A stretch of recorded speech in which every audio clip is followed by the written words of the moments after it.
The community's action in solidarity and association Jesus Solidarity invite you to listen to the Living Gospel. Today, the 21st of December, let us meditate on the Gospel according to Luke chapter 1, verses 39 to 45, with commentary from Father 𝙂𝙤𝙨, priest, in the voice of 𝙂𝙤𝙨. Proclamation of the Holy Gospel according to St. Luke. And Mary, rising up in those days, went into the hill country with haste, into a city of Judah. And she entered the house of Zechariah and saluted Elizabeth. When Elizabeth heard Mary's greeting, the infant leapt in her womb, and Elizabeth, filled with the Holy Spirit, cried out in a loud voice and said, "Most blessed are you among women, and blessed is the fruit of your womb. And how does this happen to me, that the mother of my Lord should come to me? For at the moment the sound of your greeting reached my ears, the infant in my womb leapt for joy. Blessed are you who believed that what was spoken to you by the Lord would be fulfilled." The word of the Lord. Father 𝙂𝙤𝙨's commentary. Friends of the Living Gospel, did Mary of Nazareth really go to Judea? The distance is too great for anyone, and even more for a single pregnant woman riding a donkey. But the revelations of the passage are so great and luminous that we can affirm that the story tells us the truth, although the historical fact is problematic and improbable. It tells us about a deep theological truth. It all began with the angel's announcement to Mary, who was invaded by the Holy Spirit and pregnant with Jesus. That was like the baptism of Mary. Blessed woman. Elizabeth perceived it. All women speak through their mouth. They all would have wanted to be the mother of Jesus. Blessed because you, Mary, are the mother of my Lord, but more blessed because you have believed. Great praise, and at the same time a criticism to those who look only at blood ties. This is how the Gospel makes Mary our model of faith. But her faith was not easy. This is highlighted in the same Gospel by the passage of the lost child in the temple. Mary and Joseph did not understand their child's explanation. The little historicity of this passage pales in the brilliance of Mary's faith.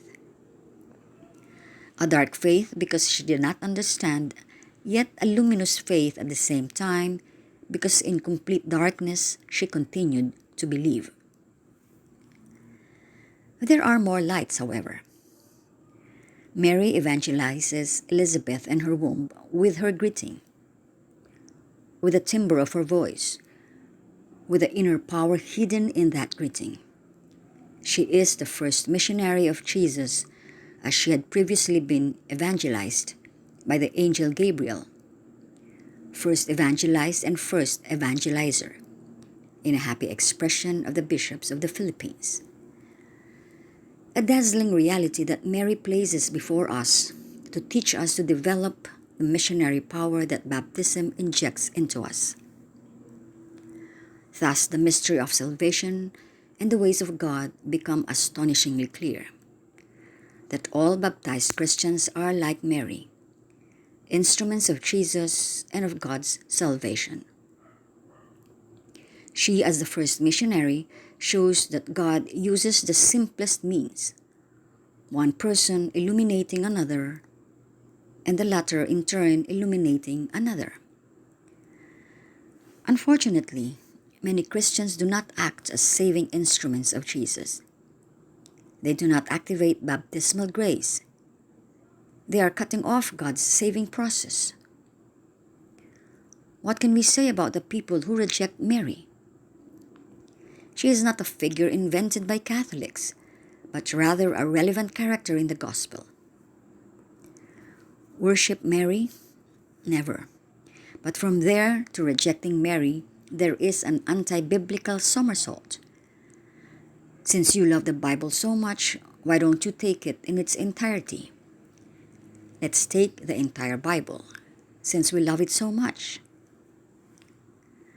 But there is something more to add to a mature faith. Mary is not properly the mother of the Church. It is an analogical title given by Pope Paul VI at the end of the last session of the Vatican II Council. We must declare openly, without observations or retouching, that the true mother of the Church is the Holy Spirit.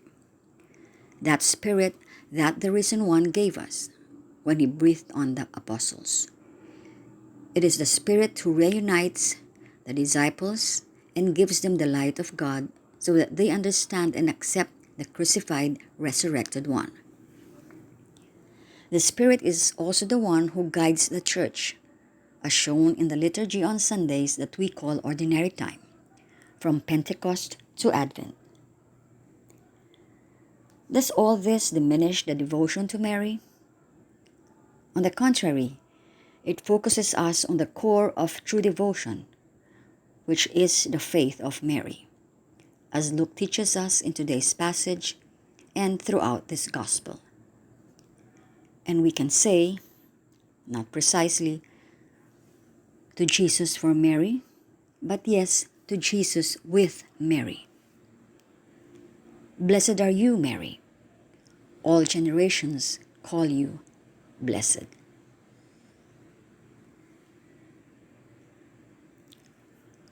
Prayer. Mary's little donkey. What did your mother do, Lord, when she traveled pregnant, blessed woman with the rush that enthusiasm brings, and found herself face to face with the mother of the Baptist? What an explosion she raised! What fire! She set Elizabeth, her cousin, on fire, and the infant danced in her bosom. You brought with your coming to the world, Lord, your powerful wind, without you having set foot on land yet. Early you began to do your work, with a missionary zeal so powerful and so fine. What a voice your father gave her! What's an apostolic song! What's a beautiful melody! I join the missionary chain thrown by your father from above, with your dear mother, the greatest link, behind you, the undisputed first in line. I join in excitedly, and I beg you, hone in my throat, fill my lungs with your divine spirit and its poetry, hidden on top of the donkey, inside the heart of your mother and disciple.